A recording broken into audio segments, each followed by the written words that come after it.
I'm Josh, co-host of the Bad at Magic podcast, and we're going to do a wild departure for this YouTube video today.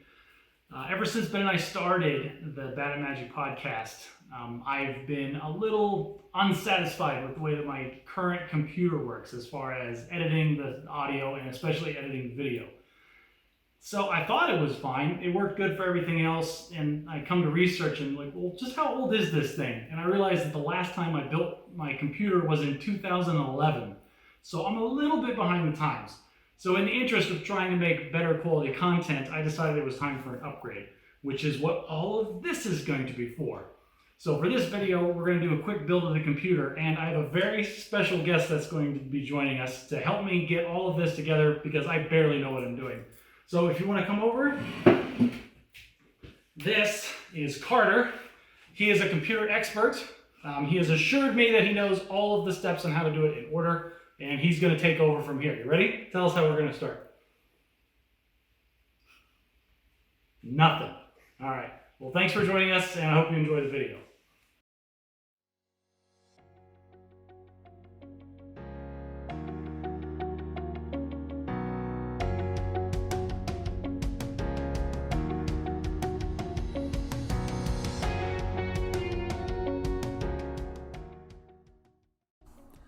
Ben and I discussed this a little bit on the podcast, but basically the computer that I had been using to record the podcast and then to create and edit the videos that we have on the YouTube channel, I built back in 2011, which in computer terms is very, very old, and I was experiencing some severe performance issues and just didn't have the raw horsepower to get the projects done that I needed to. So, with the approval of my boss, my wife Nicole, we decided to use part of our tax refund to build a new machine that I could use for the podcast. So my goal was to build a good workhorse computer that could do some of the projects and the work that I needed to, that I would be able to upgrade later if I needed more gaming performance, if I get back into that, and then also to keep the budget below $1,000.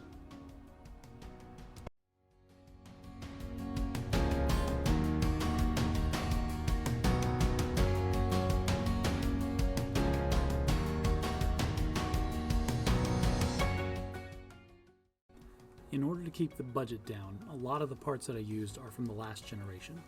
For example, I started with an AMD Ryzen 7 2700X, which gives me an 8-core processor. That's, again, from the last generation, but I got it for a really great deal. And the fact that it has 8 cores and a high clock speed is really going to help with all of the editing that I do.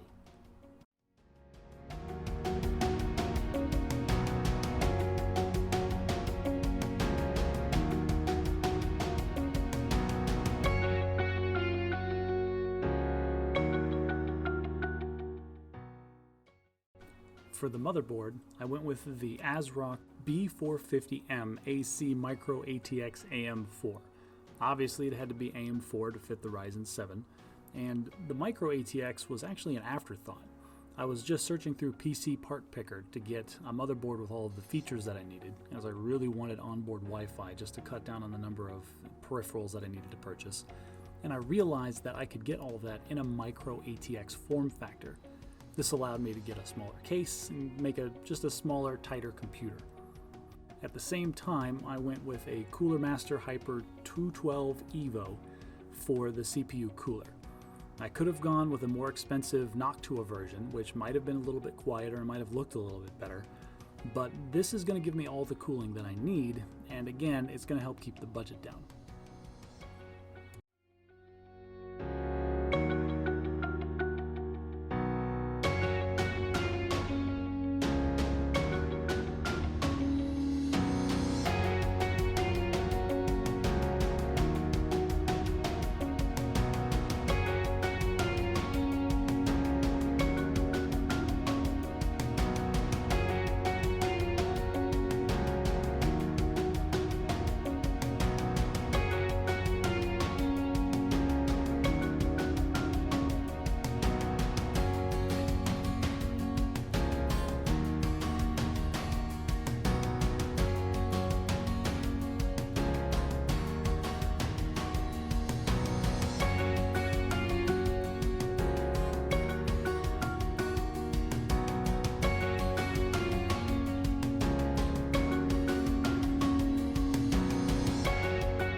For the memory, I went with a G.Skill Ripjaw V series 16 gigabytes, which is two 8 gigabyte sticks of DDR4 3200 memory.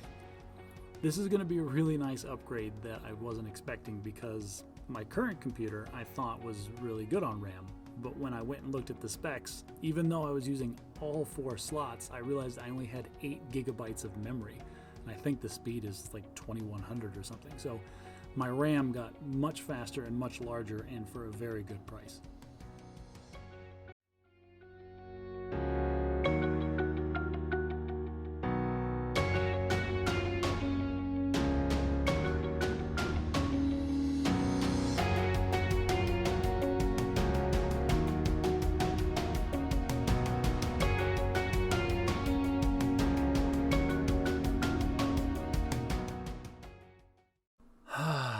So this is the part of the video where I prove just how bad at YouTube I am. As I was filming this, the camera died because of a low battery. So off camera, I quickly ran and got a charger, plugged it in, and then started recording again. It wasn't until after the build was completed that I knew how much of the build that I had missed in the video. So in the intervening time, the only thing we did was open up the case and install the power supply. Altogether, these components should draw about 400 watts of power at max performance. So for the power supply, I went with a Corsair CXM 450 watt 80 plus bronze certified. This is going to give me all of the wattage that I need. It's a nice little power supply that's semi-modular, so it's going to help a little bit with the cable management, and it's just going to do a good job.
For storage, I went with 2 separate drives, one fast and one large.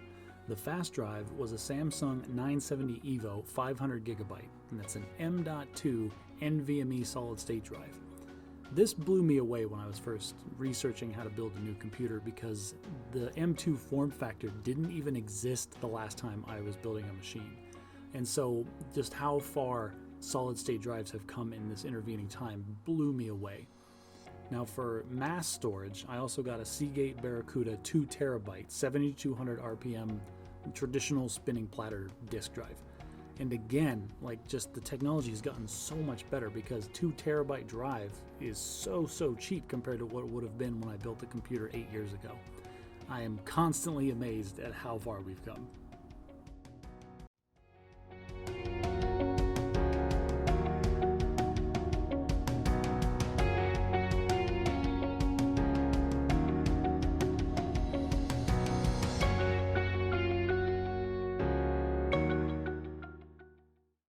The video card is the part of the build where I saved the most money and I didn't get the best performance, but that was my intention.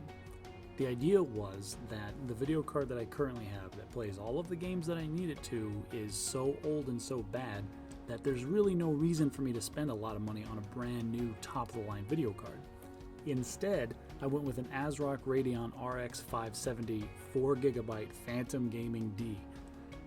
This is an older card, comparatively speaking, but it still benchmarks way better than the current video card that I have.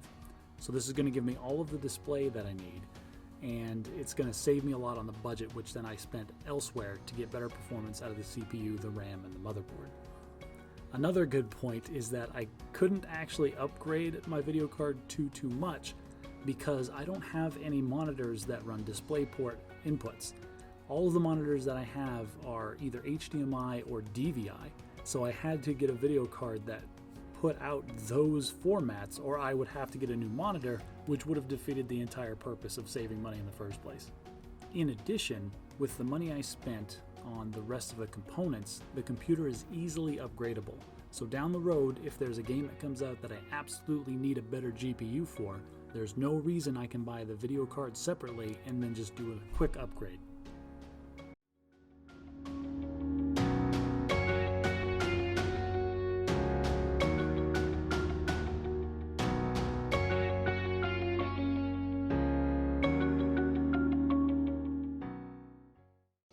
The case I went with is a Tech Core V21, which is a micro ATX. It's classified as a mini tower, but you can see it's more of a cube. This case really grabbed my attention when I was looking through the micro ATX form factors because I was kind of disappointed at first with how samey they all looked. I didn't want a computer that just looked like a small version of a normal computer. I wanted something that looked unique and individual and cool. And I thought the Tech Core V21 did a great job of that.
So far, my new little machine has been great. I love working on it, everything is super snappy, it boots so much faster than my old computer, just everything about it has just been so great.